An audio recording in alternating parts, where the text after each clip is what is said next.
On this episode, we do our annual Q&A, where we answer questions from our listeners. So if you want to hear us sound off on some common queries and popular questions from listeners just like yourself, you'll dig this episode of the Bangkok Podcast.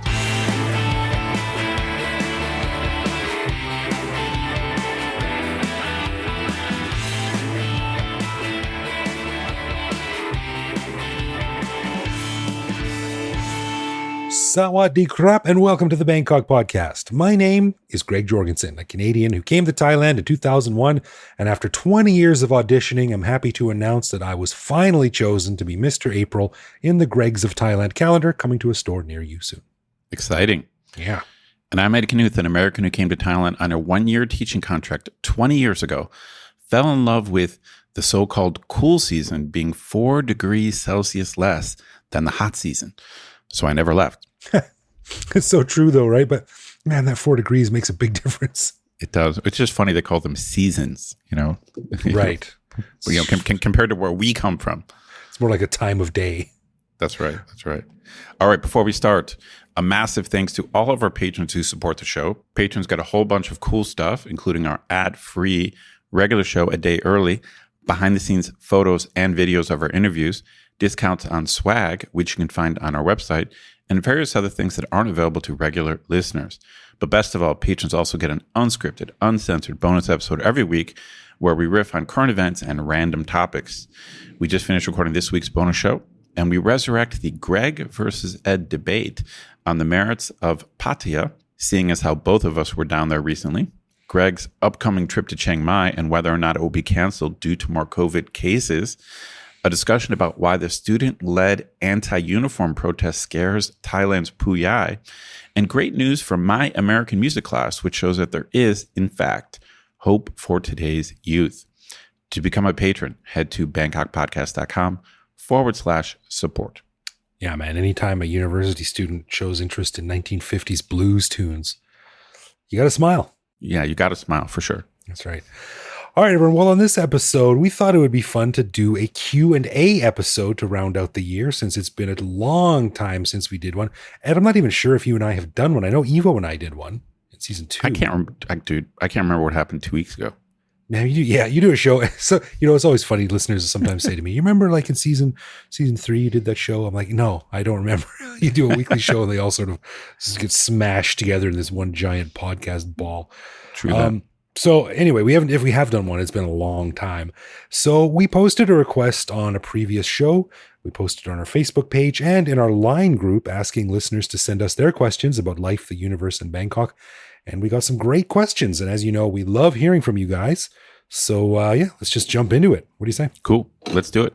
All right. So how about I go through and I read them and then we can discuss the question. And just for some background, Ed and I have not discussed these before. We're just reading them as they have come in from our listeners. So this question is from D Lan. I'm not sure if I'm saying that right. They said, I would like to know, what was your most profound impression or memory of Thailand or Bangkok specifically when you first arrived? For me, I can remember most vividly the smell of the city as I walked around Makasan, grilled meat, strong spices, and the faint smell of sewage. I have loved Bangkok ever since. That's got to be on a t-shirt. That's a great quote, actually. Yeah, it's a good question. Ed, do you want to take it? Yeah, it's funny because my first impression was just of the chaos of Sukhumvit. So I got picked up at the airport, got dropped off in my hotel kind of in the middle of the night, and then in the morning when I went wandering around Sukhumvit, and it was just kind of chaotic. So my first impression was the chaos. I do remember I thought the traffic smelled bad. So I do also remember the bad smell. But I also remembered seeing a lot of American chains that I didn't even know were going to be here. So I saw a McDonald's and a Starbucks, and in a way, I was a little bit sad because I wanted my time in Bangkok to be an adventure. And I'm like, there's a Starbucks at the end of my street.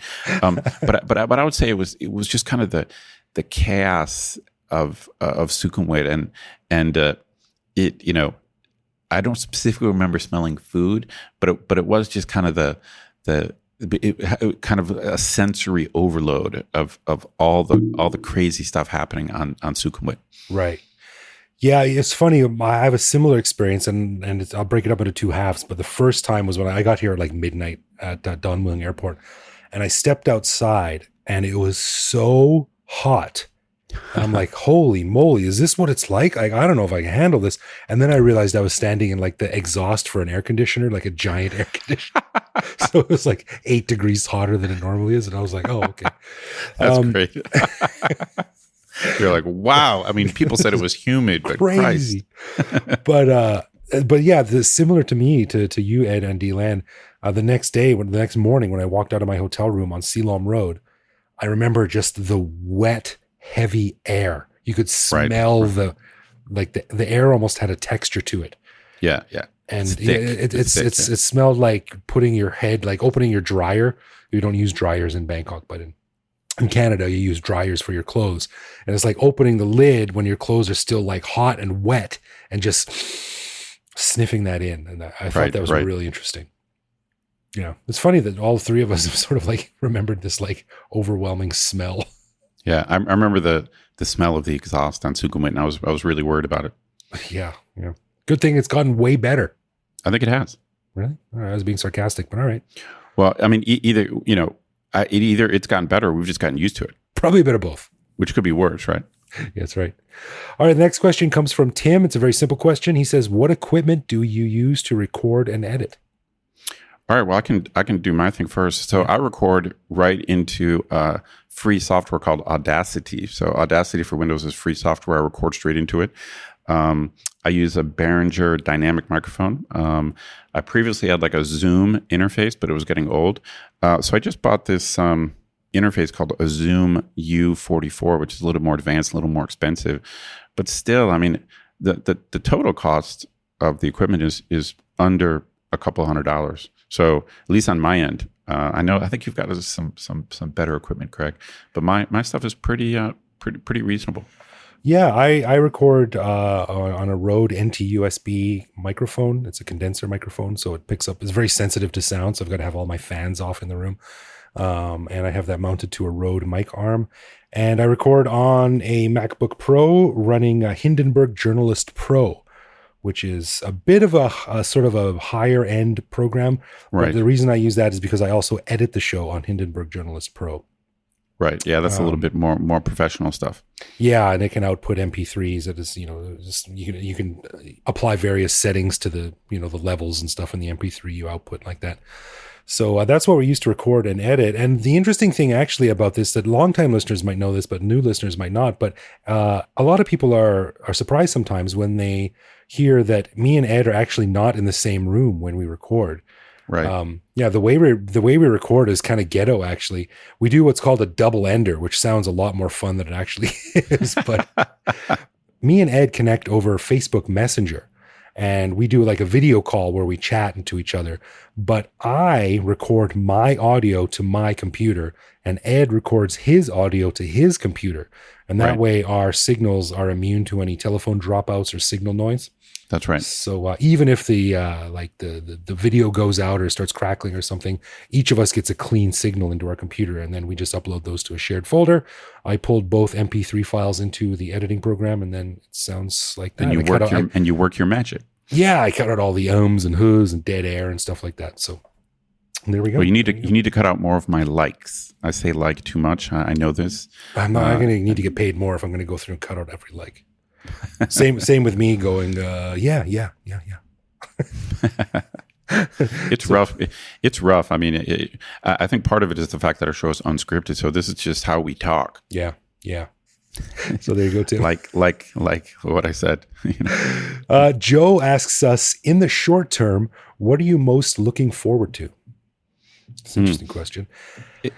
Well, I'm not looking forward to anything really in particular, but I'm looking forward to just sort of that general chaotic energy that Bangkok has that sort of is addictive, and part of the reasons why I'm here, and I'm sure you here are too, Ed, and part of the reason why a lot of people fall in love with Bangkok, and COVID has just sort of punched that in the face.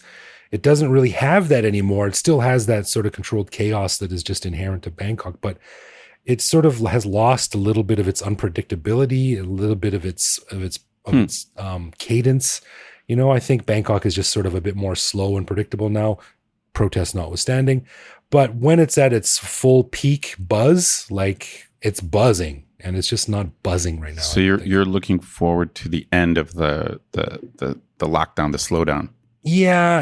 And I mean, like, it's nice not having thousands of tourists in your face all day, but it's also part of what makes Bangkok great. And it's good for the economy, it's good for the businesses, and it's good for the ongoing development and evolution of Bangkok itself. So I'm looking forward just to getting things back to normal, which is kind of a lame answer, I know, but. Right. Well, it's funny when you said that question, the first thing I thought of also was pretty lame. For me, when I start a semester, I feel like I'm going to war, because I'm usually teaching 5 different classes, and it's just a lot of stuff to juggle. I really enjoy it. I love teaching, but I've got a lot of students, and the grading piles up, and so over each month, I get more and more disorganized, and my life becomes more and more chaotic. And so I just finished a semester. So for me, semester break is about just finally having the time to just get organizing and feel sane. I feel like over, my semesters are about 3.5 months, and I just feel like as the semester progresses, I just get more and more crazy, and there's just all this juggling and all this stuff to take care of. And so when I walk out of my last exam, it's just this huge relief. And it's not like I'm going to go do anything. During my break, I usually get out of Bangkok. Like already went down to Pattaya for a couple of days, and I'll probably go to the beach for a few days. But I don't go on big vacations. It's just my big thing is like, you don't. My big thing is just having time to relax and just get organized and having like a sane life, because when I get deep into a semester, my life is not normal. It's just not sane. The fastest thing you'll ever see is Ed on the last day of semester when he runs out of the building. I mean, no, I don't know. I just feel like I get more and more crazy. I mean, in a way, it's a little bit like being a student. It's funny because you would think being a teacher and being a student are 2 totally different things. But in a way, school life or university life is somewhat similar, because, I don't have, classes to study for, but I have lectures to prepare, and then I have I always have grading. There's always grading hanging over my head. Right. So it's a little bit like studying. Like there's always something I'm supposed to be doing, and it just builds up throughout the semester. And so I really feel like towards the end of the semester, I'm just at my breaking point, and I need it to be over. So for me, I'm just looking forward to some peace of mind. Nice. All right. David has a really good question. He says, when random people, for example, a salesperson, why you? What do you do back? Common Thai etiquette is to ignore anyone unless they are close to your social class or something similar. I feel weird participating in that social hierarchy rules. So I'm curious how you guys respond. All right. That's a good question. Yeah. I mean, I always why people back. I'm a little bit cognizant of like the type of why. I'm not too serious about it. I think I would give a quick kind of lower why to someone who is like service staff. But someone who's higher level than me, I'm supposed to why them first. But I always why people back. Don't you? No, I don't actually. I mean, whether it's like, and this is going to sound all kinds of entitled, but whether it's a salesperson or a waiter or something like that, I always do like a polite head nod and say sawadee ka. Oh, right, gotcha. But I don't really why. But unless it's in a situation where I know that that's going to buy me some like, social currency. Like this morning when I took my kid to the wakeboard park, and his teacher was out in the parking lot, and I did a big, nice why to him because I know he's going to be with my kid for the next hour, and I want to, I want to show the proper respect because I respect what he's doing and what he's about to do. Not that I don't respect waiters or anything, but I just don't feel the need to sort of do that. I feel that a nice polite nod and a sawati krap is enough. Yeah. I think that is enough. Yeah. And if all else fails, I can play the stupid Farang card. Oh, I didn't know I was supposed to why. Right. For sure. So Thomas asks, has anyone in Thailand done a real survey about how many staff in tourist businesses and especially tourist areas like Pattaya, Phuket, or Koh Samui do not want to return to their former positions when Thailand is opening up again? That's a good question. Really good question, but I don't know how to answer that. I don't know. I haven't seen a survey like that. I'm curious what some of our experts in the tourism sector would say to that. I think it's a big mystery about the state of the tourist industry once COVID is over. I don't think anyone knows. But we talked about how people are not expecting it to come back up to former levels for several years. Right. Yeah. So I think a lot of the issue is that a lot of people who worked in the tourist industry, especially in spots like Pattaya, Phuket, or Koh Samui, have been laid off, and the businesses have closed down, and they've gone home to the farm or moved in with their family in Bangkok, or gone to work with their family's business. So I don't know. I haven't read any surveys or studies or anything like that, but I imagine that after a couple of years of being back with your family in the old business or something like that, I mean, maybe the impetus to get out and go back into the tourist industry is going to be gone. Like, that was a phase of my life that's over now, and here I am back in my new role. Right. I really don't know, and I don't know if anyone does. But it will be really interesting to follow. For sure. Yeah. And Thomas also sends in another question. He says, in normal times, the Tourism Authority of Thailand seems to pump out numbers that show new records about how many tourists are arriving each year. But in Phuket, many hotels have had very low bookings the last years, and some streets look more deserted. This has nothing to do with the pandemic, but started 2 to 3 years before that. So my question is the truth that there is a higher number of tourists who stay for a much shorter period of time? So in effect, you have more tourists, but less actual tourism. You know what I mean? Damn, that is specific. Thomas, you're killing us here. Yeah, you're killing. Yeah, I mean, the short answer is I don't know for sure, but I've actually I haven't heard that. Have you heard that, Craig? I've not heard that. But I was under the impression that tourism was increasing every year, like legitimate, like total tourism. But it's a very interesting question. Well, this is an interesting question because it does bring up something that I have read before, and I don't know enough about it to talk really intelligently on it. But I've read that a lot of times, like local workers, like people from Laos and Cambodia and Myanmar who come across the border every day are considered tourists, technically. Non-residents of Thailand who cross into Thailand. So that pumps up the tourism numbers. Pumps up the number. I'm not sure how that's calculated. I don't know. But I did do some research online for this, and surprisingly, I couldn't find anything. But I did find this interesting table from a report in 2001, and it said tourist arrivals and receipts for Thailand in current US dollars from 1993 to 2001. And in particular, the length of stay, the average length of stay. In 1993, it was 6.94. And in 2001, it was 7.93. So people days, back then, days, yes, were actually staying. They were staying almost a full day longer than they were before. And what about now? 20 years ago. I don't know. I couldn't find any stats for now. All of the stats about tourist numbers everywhere have been SEO'd out the yin yang by COVID. Oh, so I don't know how to find any stats on that. Right. I mean, I do remember Stuart of Travel Fish talking about Thailand facing more competition from other Southeast Asian nations, which used to not be on the menu, but now places like Vietnam and Cambodia and Laos, I think people have more options in Southeast Asia now. So that might be keeping Thailand's numbers down even before the pandemic. Yeah. Ben asked, what's the Bangkok business survival rate through Corona as compared with some of the other heavy tourist spots like Phuket or Krabi, which apparently in highly touristic areas have lost 20 to 50% of businesses. So Bangkok specifically. I mean, I would be surprised if the businesses here are hit anywhere near as much. I think it would be isolated in areas. I talked about the Khao San Road area. I know a couple restaurants that have closed, and it's unclear if they're going to reopen. But even Khao San is reopened now, and like most places are open. It's a little bit like I experienced in Pattaya, where most places are open. There's just not a lot of tourists. So I think I'm going to guess it's restaurants that have been forced to close more. But I think in Bangkok, it's got to be a lot less than Phuket and Samui. And yeah, I would agree because I used to work in sort of in a tourism adjacent industry, and domestic tourism in Bangkok has remained strong over the past few months, especially in Bangkok. Like a lot of people might feel less inclined to go out, to like Phuket or Chiang Mai or something like that. Like we talked about on the bonus show, or I might have to cancel my trip to Chiang Mai.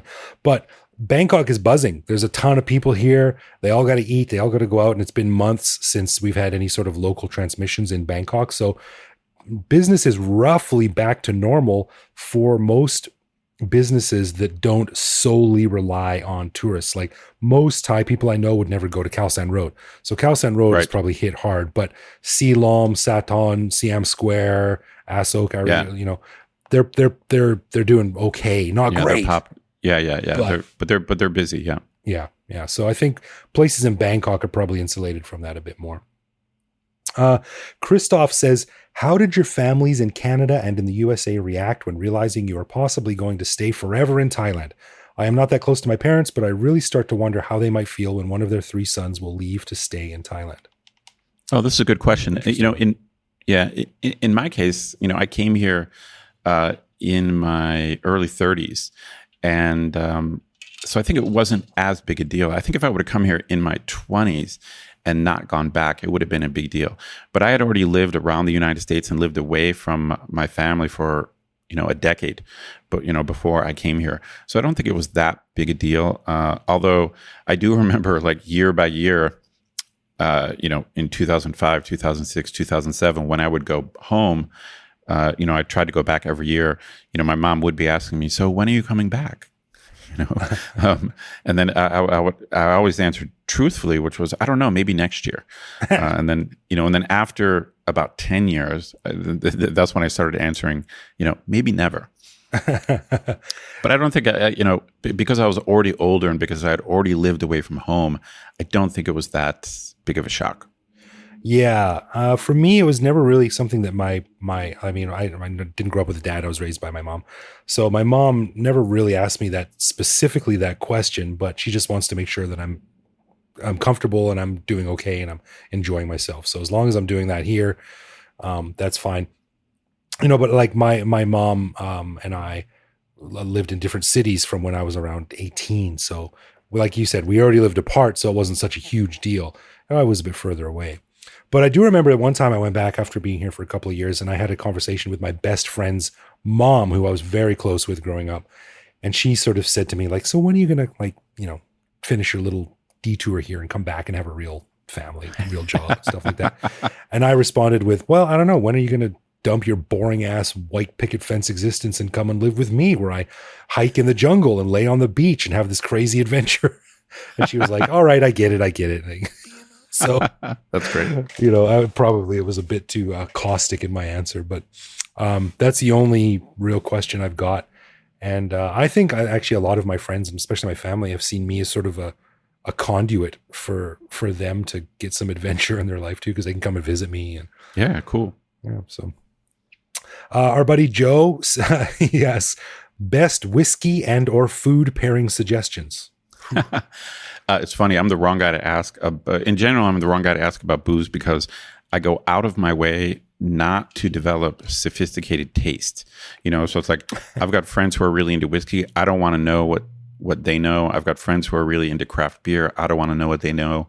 I have friends who are really into wine. I don't want to know what they know because I'm just worried about, things getting more expensive. So I stick to like cheap whiskey, cheap wine, cheap beer, so I'm like, I don't want to develop like a refined palate. Yeah, Joe, I'm sorry. I think you asked the wrong guys here. I just assume that a bottle of Jack will get you through most any meal. Yeah. That's for me, Jack is like, that's the expensive stuff. Yeah. So same. Me, that's my idea of like expensive whiskey. Now I've got buddies who are into single malts. And so when I'm hanging out with them, if they want to, let me try some of their more expensive stuff, I'm game. But I refuse to develop sophisticated taste. I want to keep things maybe not lowbrow, but maybe middlebrow. I want to be middlebrow. I want to keep them unibrow is what I want to keep them. Now I have gone to Whizgars, which is like the whiskey cigar bar here, right? From time to time, and it's like I'm out with a bunch of guys or something, and I'm sort of obliged to buy some whiskey, and I just go for the cheapest stuff. I'm like, really, $30 for this, right? 3 centimeters of whiskey in the bottom of my glass. I don't get it. Right. But I would recommend a Jack and a Diet Coke and some spicy Thai food. That's what I would recommend. Can't go wrong. Sam says, why do Thai people tie a pink ribbon around electrical wires and junction boxes or water pipes and meters or fences? Is it a spiritual practice? I don't know. I've only ever really noticed ribbons tied around trees. And maybe he is, or she, I'm sorry, I'm not sure if Sam is a boy or girl. They're talking about the, like, where there have been traffic accidents or something like that, like where people erect impromptu shrines to previous tragedies. But I don't know any specific cultural thing that would allow a pink ribbon to be tied around an electric wire or junction box. Yeah, I don't remember that off the top of my head, but I'm going to keep my eye out for that. But that does not ring a bell.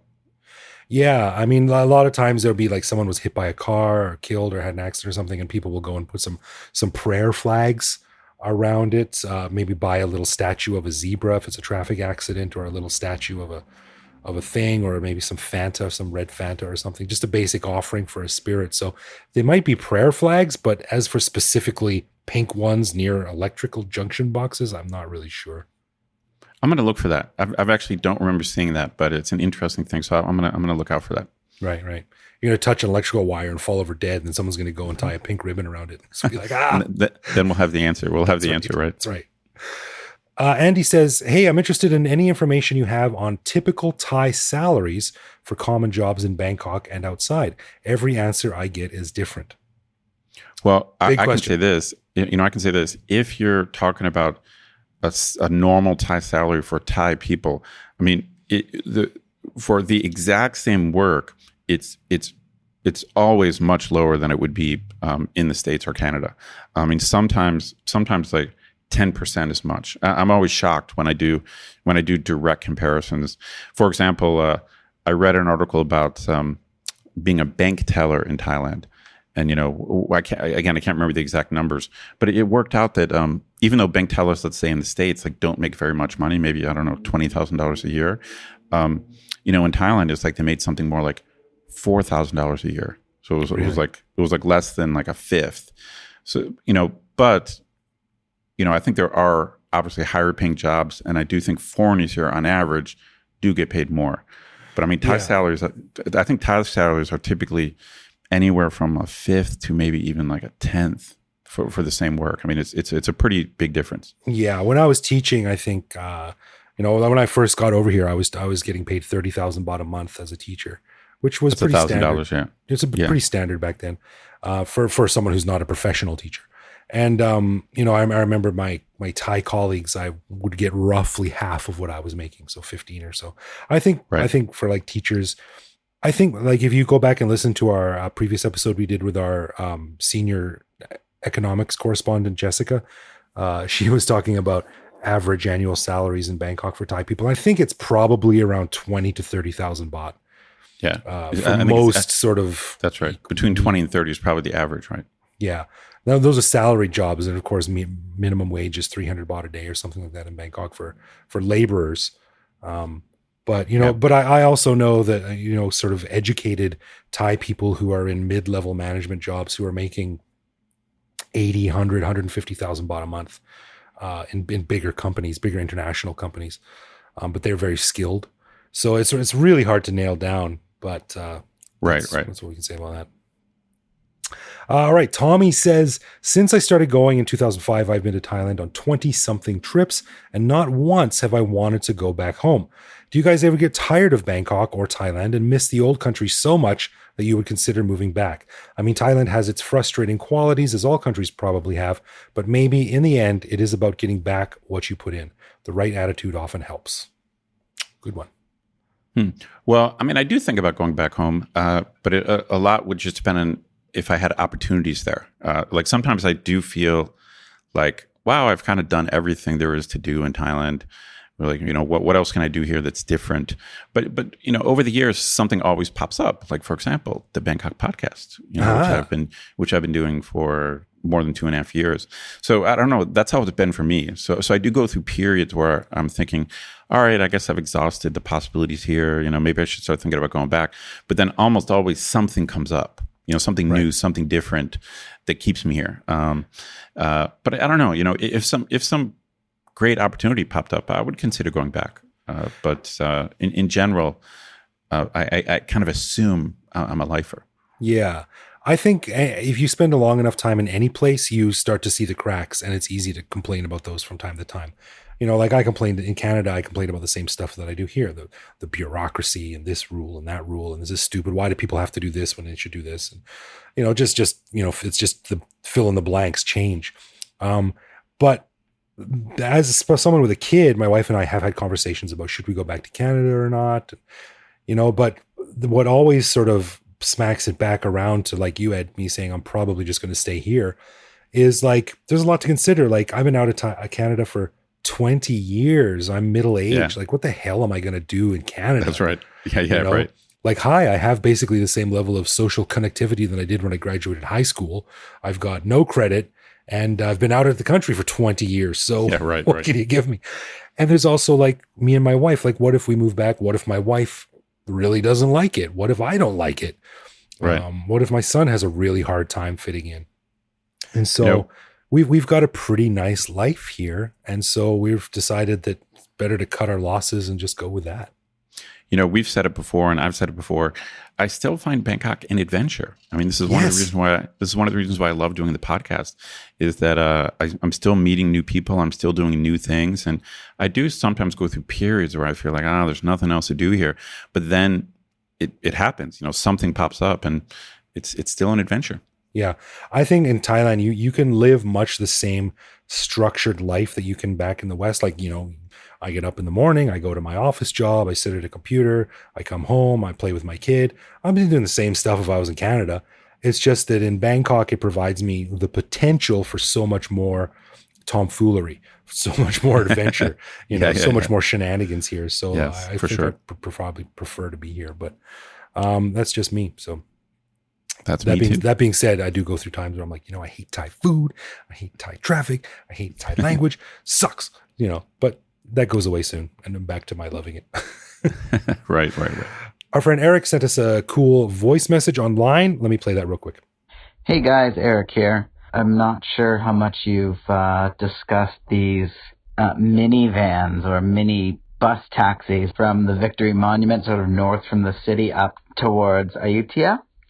And just wondered if you had positive experiences, negative experiences. Anyway, cheers, guys. It's been a while since I've done the commuter van thing, but I did use them for many years. And in general, I think they're great. It's pretty cheap.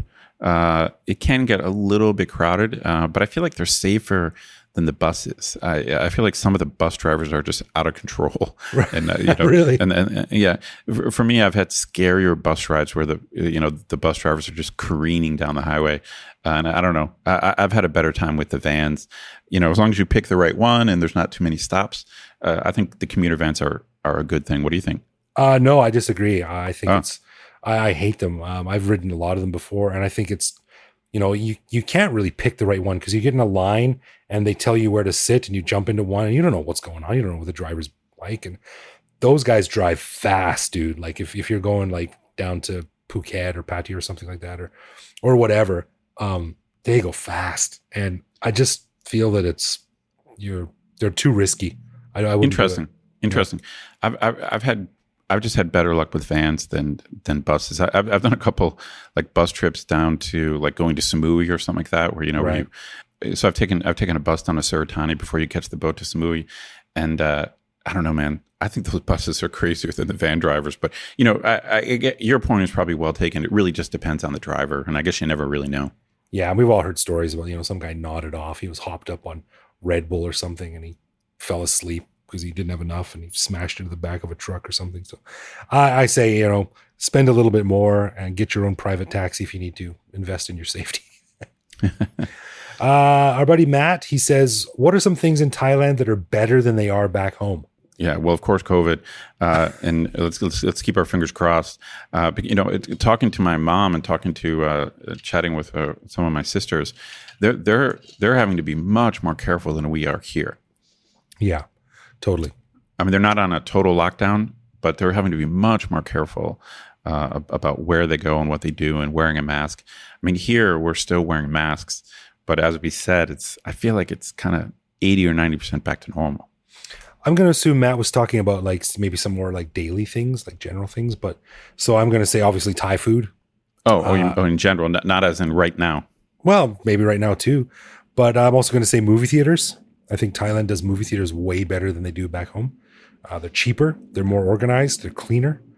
And you can in the U.S. in general, you can't drink alcohol in movie theaters. Right. I mean, in some like more art or indie theaters you can, but in general you can't. But in Thailand, in most theaters you can buy a beer. Yeah. Also, the transit, like public, like the trains in Thailand, the Sky Train, the subway, and stuff like that, very clean, very well lit, very efficient. I go back to the C train in Calgary, and it's like a Mad Max movie. There's all cigarette burns on the seats, and the lights are broken, and it's all dirty and gross. That's interesting. Yeah, public transportation here is pretty damn good. Yeah, I mean, I would say cheap taxis, cheap motorbikes. Even though the city is crowded and there's a lot of traffic, there is pretty good public transportation. There is, yeah. And also in Thailand, if you want to, you can eat real cheap. Like there have been a lot of times where I've been real broke for a while, and you can get by on 100 baht a day. You can have 3 meals. For sure. You can't do that in Canada. Yeah, we've talked about before. This is a great eating city at all levels, like cheaply, middle priced, high priced, at all price segments. You can eat well here. Yeah. And our last question is a very simple one. Comes from Michael, and he says, "How's Evo?" Who's Evo, man? Never heard of that guy. This sets up a battle of the co-hosts. Good. I actually just talked to Evo, of course, was the co-host of season 2 of the Bangkok podcast. And I have just talked to him recently. He's doing very well back in the States. He's in Arizona right now. He's with his son and their daughter. So he's a grandpappy. And him and his wife are just sort of living La Vida Loca. Staying away from COVID and enjoying the hot weather. He's doing his own podcast right now, which is called Podcast Pontifications. All right. Which is all about the podcast industry and creating podcasts, which is really cool and insightful. So it's like a meta podcast. Yeah, it's a podcast for podcasters. Wow. But yeah, he's doing well. He's very active on Twitter.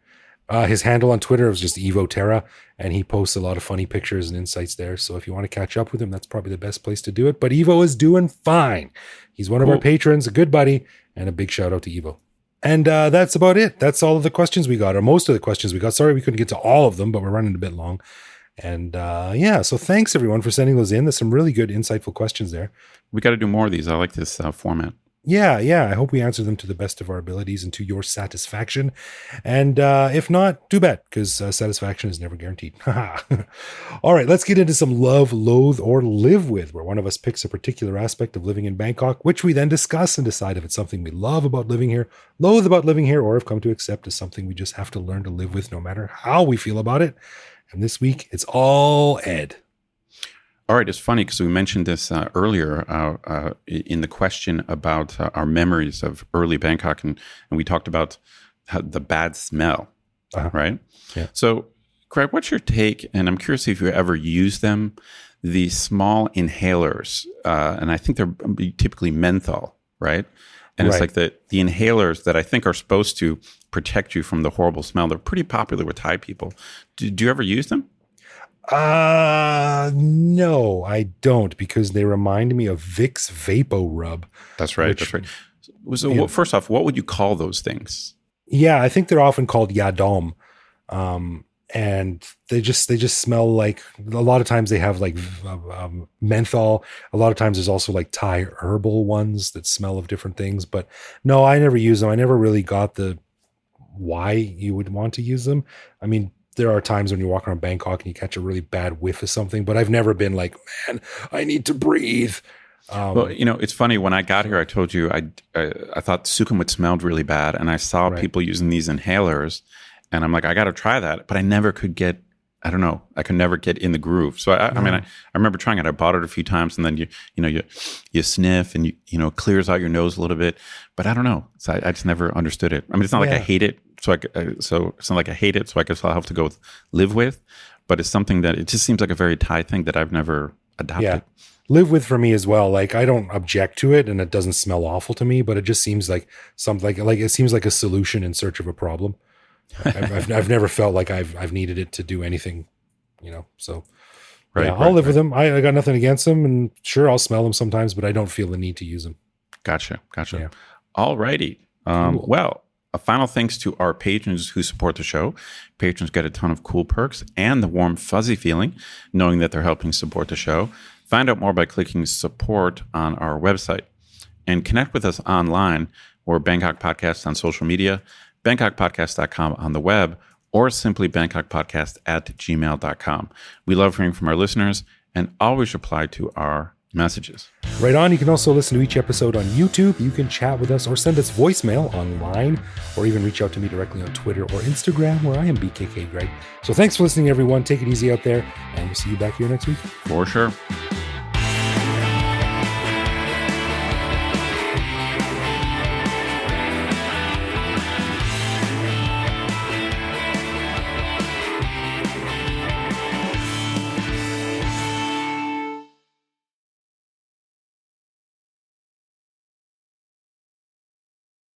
But you definitely don't want to miss it. We had fun, even though this is not the best time in Thailand. We still got our what's the right expression? Got our what? Rocks off, jollies. got our game on. Got our party game on. Got our party on. Wait, hold on. Let me re-say that. just scratch all that. Yeah.